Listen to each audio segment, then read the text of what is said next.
What would be some advice to someone who wants to start jiu-jitsu, the new practitioner going into a new gym and trying some new moves? Well, Lex Fridman and surprisingly Mark Zuckerberg had a little interview. It looks like they're best friends. But I really want to hear what he's got to say, and then after it, I want to maybe give some response to what he has to say. So let's get into it, guys. Let's have some fun. Let's go.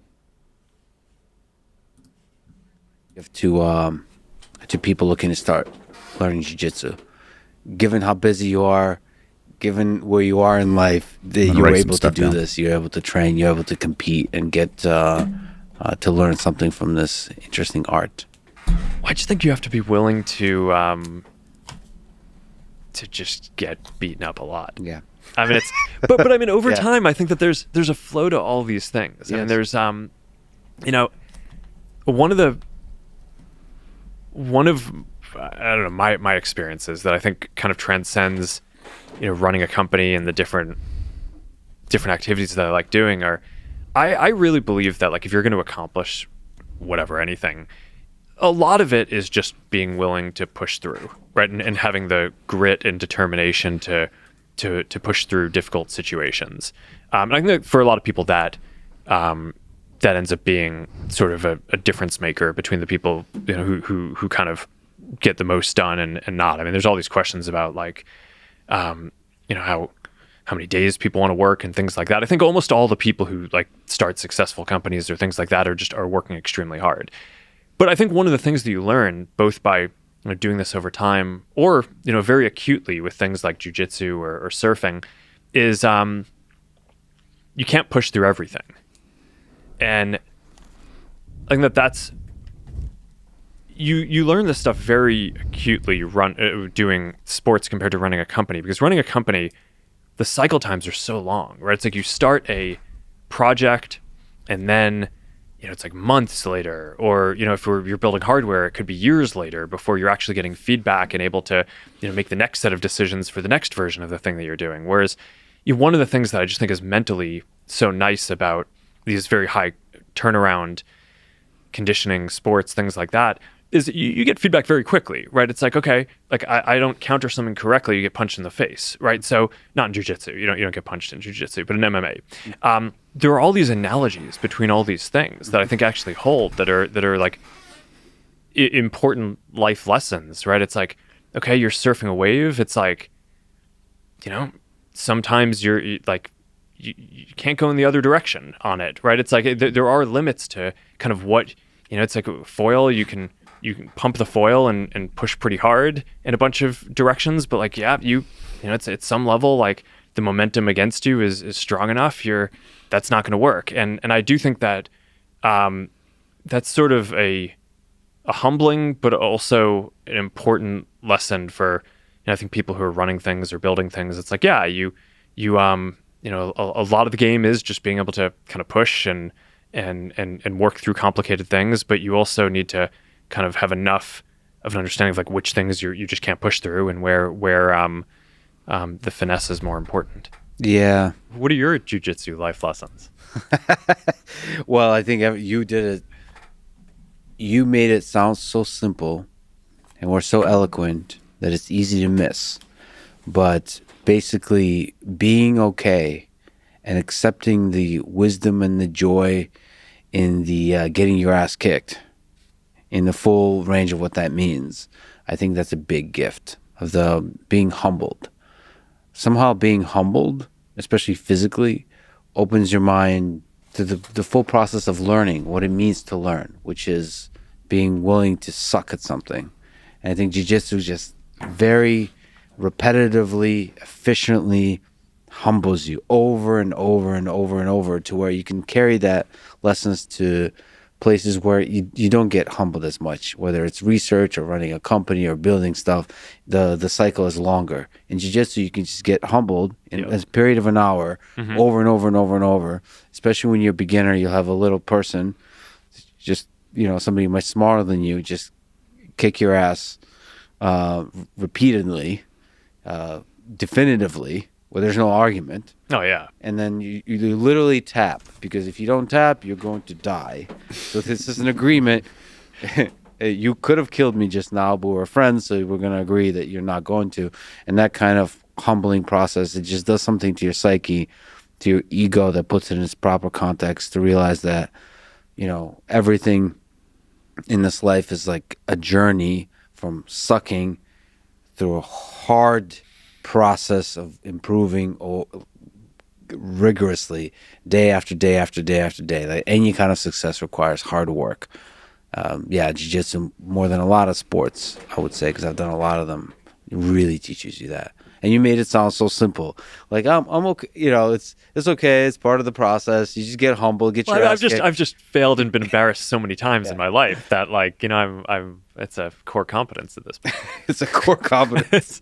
Well, yes, and there's a deep truth to that. Being able to, and you said it in the very beginning, which is that's the thing that stops us, especially as you get older, especially as you develop expertise in certain areas. The not being willing to be a beginner in a new area. Yeah. Because that's where the growth happens, is being willing to be a beginner, being willing to be embarrassed, saying something stupid, doing something stupid. Mm-hmm. A lot of us that get good at one thing, you want to show that off. And it sucks being a beginner, but it's where growth happens. Now, let's kind of unpack that a little bit, because both had some interesting points to the subject. So again, advice for jiu-jitsu beginners. Mark made a few points about, obviously get ready to be beaten up a lot. But that's kind of a scary mentality to think about what your first class is going to be like.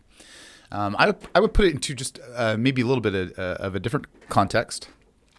And I would start with, so if you're ready to get into the sport and you want to dedicate to it. So it's like something like, hey, I want to get into this lifestyle, and just be like anything, you want to get into surfing, like what Mark said. If you want to get into, shooting, or if you want to get into bow hunting, or, race cars, whatever it is, right?